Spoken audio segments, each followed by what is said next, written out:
I and a group purposely walked in front of someone's camera who was recording in the gym. I'll start this off by saying this was a group effort. Now, I was at my local gym and it was pretty busy. I had managed to find an empty bench where the dumbbell racks were. Another woman had also set up shop on a bench, but rather than using the bench for its intended purposes, she was using it to hold her things. Instead, she had her camera set up right in front of the rack, like it was propped up against the rack while she lifted weights about 4 feet in front of the dumbbells. It was really annoying, and I was upset because I was in her shot and didn't want to be recorded. I was about to go to the front desk and tell an employee when I see a man walk in front of her camera to put his weights down. The woman got a disgruntled look on her face, stopped lifting, walked over to the camera, and I guess she stopped recording and restarted it. She started lifting again when the same man walked in front of the camera, and that's when I noticed he purposely went out of his way to walk in front of her camera. She once again stopped lifting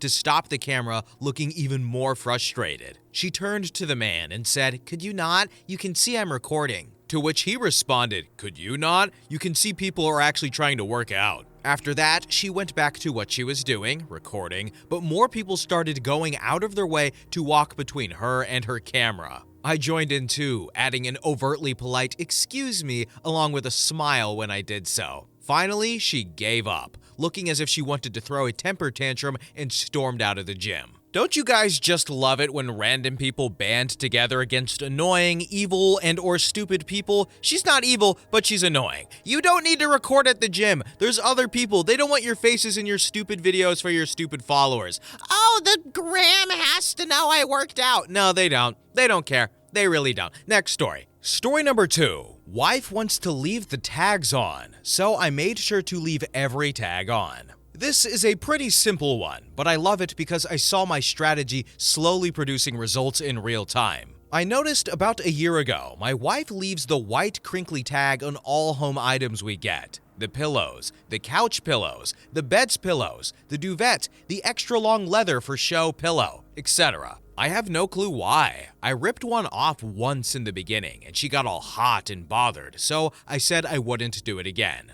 But the annoyance still stuck with me. I hate these tags. I think they look cheap, and after I realized it was a thing, it's all I can see looking around our home. I figured I'd play the "if you can't beat 'em, join 'em" strategy. So I've made sure to turn the pillows to show the tags loud and proud. Now, you definitely can't miss them when you walk around. Guests over looking at our nicely redone room? Bam! That stupid leather long pillow at the front of the other shows pillows that has the tag sticking up front and center. It's taken a few months, but I think she's realized what I've been doing and has jokingly said recently that I won and can go rip off all the tags. Ripping a crinkly tag off has never felt so good, and a beer has never tasted so sweet. Story number 3. Made her get ready for a concert I wasn't taking her to. Hey guys, first time posting here. A woman said she was interested in me. We went out twice. Then I invited her to a Christmas concert. She agreed to come around 5 days before the concert,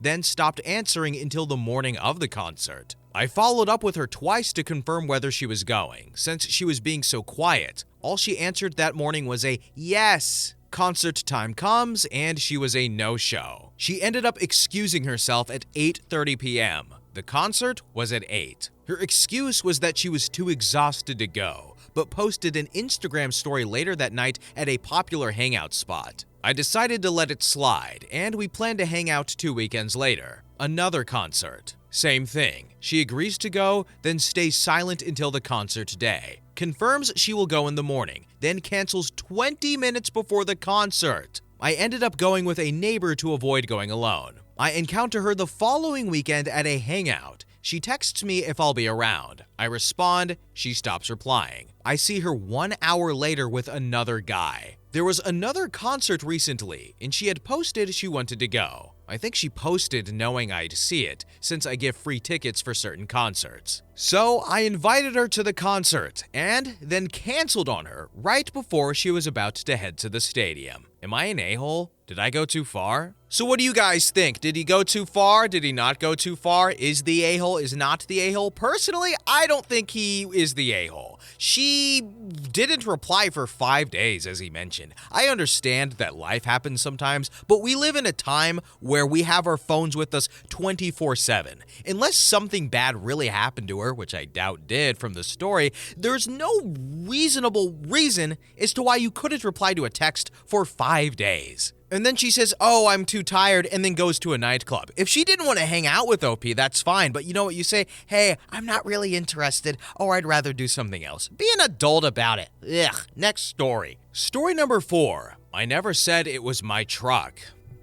I live in a city, and to save money, I don't own a car. Sometimes it's inconvenient, but mostly the subway and buses get me where I need to go. For groceries, there's a big grocery chain just a few blocks away. So, I'm leaving the grocery store one day, a bag in my arm and another in a small backpack. I'm walking through the parking lot on the way home, and this lady steps out in front of me and starts yelling that I parked my truck too close to her. I look next to her, and this little orange hatchback is parked with the driver's side right up against the white line. Next to it is a large white pickup with its passenger side also right up against the white line. Each vehicle was within its proper spot, but with little more than the width of the line painted on the pavement separating them. As I'm looking at the situation and trying to figure out what's going on, this woman is yelling at me, calling me a short little POS, and demanding I move my truck. Now, I know I'm short, I've been teased about it enough, no big deal. I'm also aware when some bully is having a tough day and wants to abuse someone, they don't tend to challenge the biggest dude around. They pick someone who looks easier to abuse. Still, every now and then I don't have the patience for such nonsense. So I decided to push back. I know it wasn't my truck, but I wasn't going to tell her that. So I said, I'll park wherever I like and I'm not moving that truck. She kept yelling and mocking me, and I continued to refuse to move the truck. Anyhow, while this is happening, a dude walks past us, tosses something in the back of the truck, climbs in, and starts to pull out. She does a double take and seems lost for words. As the truck pulls away, I say, I never said it was my truck. Then I continue on my way through the parking lot, heading home. So did the person driving the truck just not overhear the conversation? Did he not chip in? Were they like somewhere else adjacent from it? I don't know. But you know what? If someone wanted to make fun of me for my height, I'm not like a short person or anything, but I would pick them up over my head, spin them around 42 times, and then throw them into the sun. Don't make fun of people's height. They can't control that. Make fun of people's personalities. Those can be controlled. Those are ugly. Those will hurt you sometimes. Next story. Story number 5. Push my kid and I will respond appropriately. This is very petty. My son was about 15 months old and we were in a kid's play area, so he could have a runabout. This older kid pushes him out the way at one of the obstacles. I don't say anything at first, but keep observing. Then he does it again. So I step in to help my little one. I don't see another parent around, so I say to my son, just let this little boy go first. He obviously forgot his manners. I tried to shame him on manners and did not realize it was the first part that would set him off. I am not a little boy. After seeing him push my kid around, I wasn't about to let this opportunity go. I said, look out, buddy, this little boy's getting angry. More shouting and complaining. Come here, let the little boy play with that one. I am not a little boy. Now a parent comes over and I worry I may get into a little trouble. I can hear the conversation. What's wrong, my angel? That man called me a little boy. And the parent looks at me and mouths the word sorry to me, as then she says to her son, but you are a little boy. Which is when I quickly grabbed my boy and went to the car as that kid exploded. Mom, I am not a little boy. I identify as 18 years old, and thus will be driving us home and be going to see an R-rated movie, and I will be staying up past 7 p.m. Next story. Story number 6. Boy made fun of my chess opening. I beat him in a chess competition. I was practicing chess with some fellow competitors before the start of a contest. And this random boy came up to me and asked me if he could play with me. I knew him vaguely because I had seen him at other competitions before, so I said yes. I started off with the most classic beginning, bringing out my pawn and then my knight, my bishop, etc. He started laughing at me and called me simple and boring for not using a more complicated beginning. The thing is, I got paired up to play with him in the third round, and using my simple opening and bringing out my pieces, I was able to win. He refused to accept it and stormed off, not even shaking my hand. 2 days later, they're announcing results, and it turned out that he came in third place, and I came in second. The look on his face when he saw me go to collect my prize was better than the prize itself. Story number 7. Don't like rapping? Fine then, no one gets bows this year. Some holiday petty revenge for you all this Christmas Eve. My 30F husband, 35, had 4 sisters, 3 older and 1 younger, though I don't know their exact ages. We don't have children, but we do nearly have 10 nieces and nephews, all ranging in ages from infant to high schooler. Since we don't have kids, we try and spoil our nibblings when we can for birthdays and Christmas while keeping things equal so no one feels left out. For instance, this year we spent a little over $50 a kid, and they all got 2 presents, except the high schooler who we spoiled a little more since she's older. I wrap all my presents in candy cane wrapping paper if I can, so that everyone knows who it's from at a glance. But the other things I use for wrapping, like bows and labels, are arbitrary. The kids are gonna rip the presents open and barely look at the bows and labels, so why should I care which I use so long as the wrapping looks presentable? I also tend to buy in bulk when I buy wrapping supplies, so that I don't have to buy more bows and paper every single year. Yes, this matters.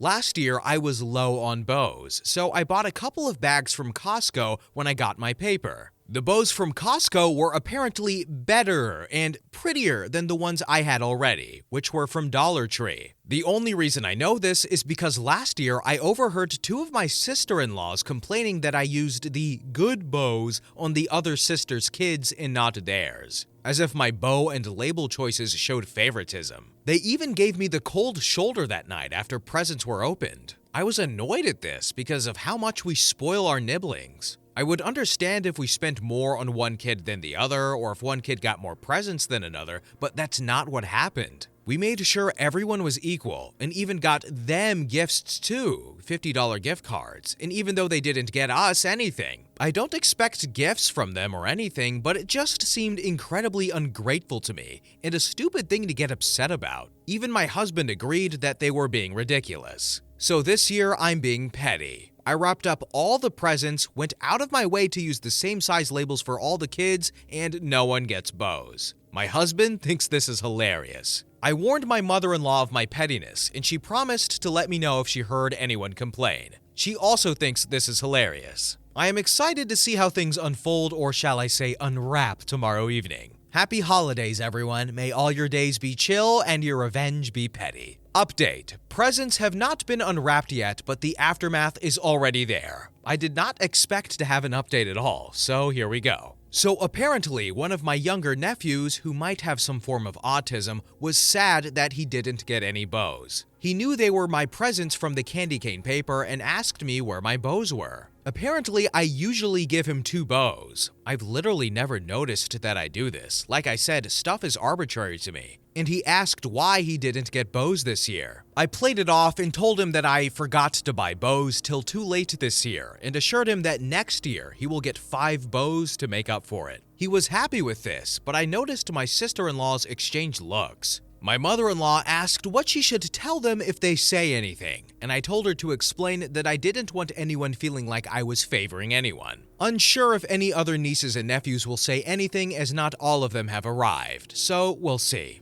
Update 2. With presents opened and dinner cooking, I bring you all the epic conclusion. For one, my mother-in-law told my sister-in-laws why no one got bows, and while they did not say anything to me, they have had a look all day of children scolded by their mother. However, I have found the cause of all of this. Well, other than old sibling rivalries causing the sister-in-laws to live vicariously through their kids, essentially they took me not giving good bows to their kids personally. But the real cause of all of this is that, apparently, for the past few years amongst all the kids, they have had little contests of who gets the most bows. I don't know what the winner got, but they took this very seriously according to the high schooler. Apparently, last year, the sister-in-laws heard the kids talking about bows, and that's how the whole good and bad bow drama started. The kids were having the contest, not the adults. It also turns out that my arbitrary wrapping practices were usually the tiebreaker among them. I told the kids that next year I will roll a dice to determine who gets how many bows, and that I won't forget again. All's well that ends well, and I hope you guys all have a great day. Man, who wants to live vicariously through children? They can't do anything. They can't drive home. They can't see R-rated movies. They can't stay up past 7 p.m. See what I did there? Anyway, next story. Story number 8. Left the boot of an Uber open after the driver treated me and my family with contempt. I was looking for an Uber Premium to transport 3 adults and 2 kids to the airport, along with an assortment of luggage. The driver showed up in a small vehicle and refused to admit that he cheated me by registering his stinking small vehicle as a premium. He did the bare minimum to figure out how everything will fit together, and while we were very uncomfortable, he had the audacity to stop the vehicle for gas shortly before we reached the airport. At the end of the trip, he kept inside the car and looked the other way while I got down and got all my luggage out. While leaving, I decided to not shut the boot. Walking away, I turned around to stare at him and gloat that he had to step out of his terrible little vehicle to close it. Totally worth the 1 star. Yo, this Uber driver lied about his car being a premium, was rude, didn't help, decided to get gas before helping people go to the airport, and then just turned the other way. This guy got off lucky, but yeah, he deserves the 1 star review. What did you think was going to happen? Now go close your boot, or your trunk if you will. Next story. Story number 9. Delay my home purchase? Fine. Sell for less than asking price to someone else. 3 years ago, I moved from the East Coast to California. I was fortunate to be moving from a city that was very expensive, super touristy, and popular with boomer retirees. So I was able to sell my home for way more than I paid for it. Otherwise, a move to Cali? No way. This place is expensive, even the Inland Empire, where I was buying a home. My spouse, now ex, and I were working with a fabulous realtor and found several great homes in our price range. Unfortunately, at the beginning of 2021, the city we were looking in was hot. Every time we made an offer, we were outbid. It was frustrating.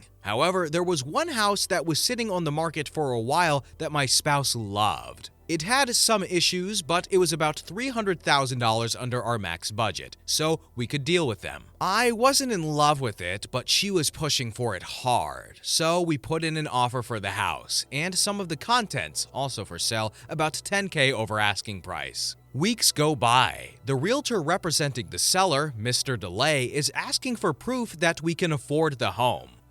Okay, provided. He wants to know what my job is, executive. Oh, really? On and on and on. Keeps suggesting that they might get a better offer. And he continuously suggests we can't afford a home this nice. Finally, I'm done. A different house that I really wanted falls out of escrow. It's listed for about $110K more than the house we're trying to buy from Mr. Delay. I offer $55K over asking price, contingent on appraisal, get that house under contract, and my realtor tells Mr. Delay to go pound sand. Mr. Delay crapped his pants, blowing up my realtor's phone. No, we'll take your offer. Please reconsider. Nope. My realtor was busting up laughing. She said he was a sexist douche and she loved seeing him squirm. That house ended up selling for $10K under asking. I wonder how he explained that to his woman client. Dude, if they can afford the house, then they can afford the house. Like, what do you care? Either they have the money or they don't.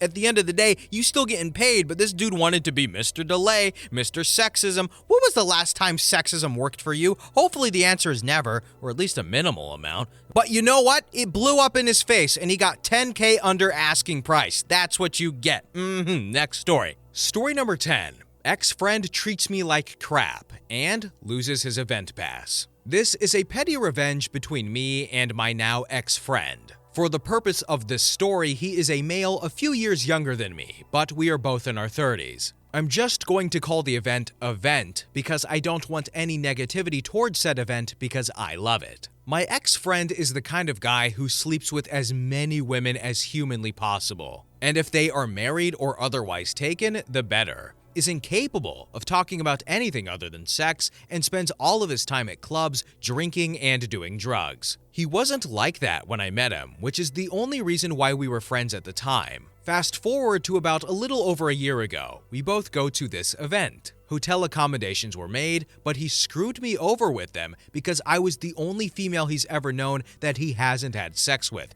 and that makes it uncool. He can't have me meeting his male friends, so he gave me my spot to his most recently acquired sex friend. To top matters, after I made my own last-minute accommodations, I saw him at an event and tried to say hi. He was with a few of his male friends. He immediately told me to screw off and stop bothering him, and I was so damn clingy and needy. I saw him in person maybe 2 times a year and texted him on the phone maybe less than once a month for a couple of minutes. This, of course, made all of his male friends laugh. Later, during an event, I found him by himself and I approached him and told him it was not cool what he did in front of his friends. I understood that I was a responsible woman, unlike his other female sex partners, and that maybe he felt he had to present himself in a certain way in front of his friends, but I expected an apology. Maybe I was out of line, maybe I wasn't. But this wasn't the first time he treated me like this, and we were already on edge. He basically told me to bugger off because he didn't have time to listen to my whiny little B-word complaints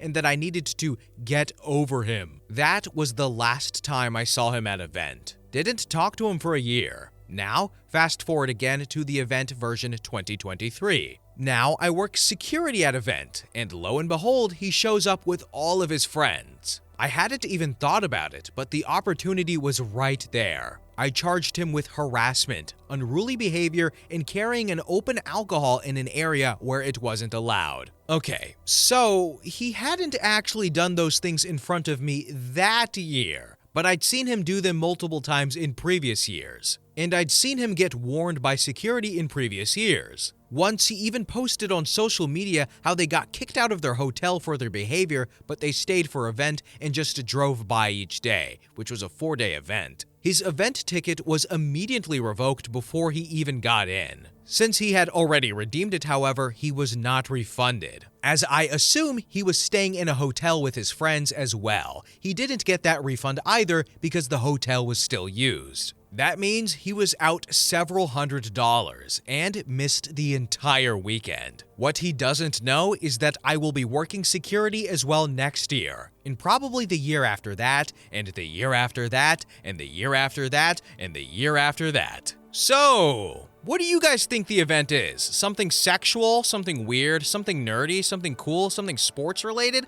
I don't think it was nerdy because he's kind of like a jock, right? He sleeps around, does blow, has all this sex with women. So maybe it was an orgy? A fun orgy? A kinky event? Something with fetishes? My mind is wrapping around sex right now. Something in the weird category at least.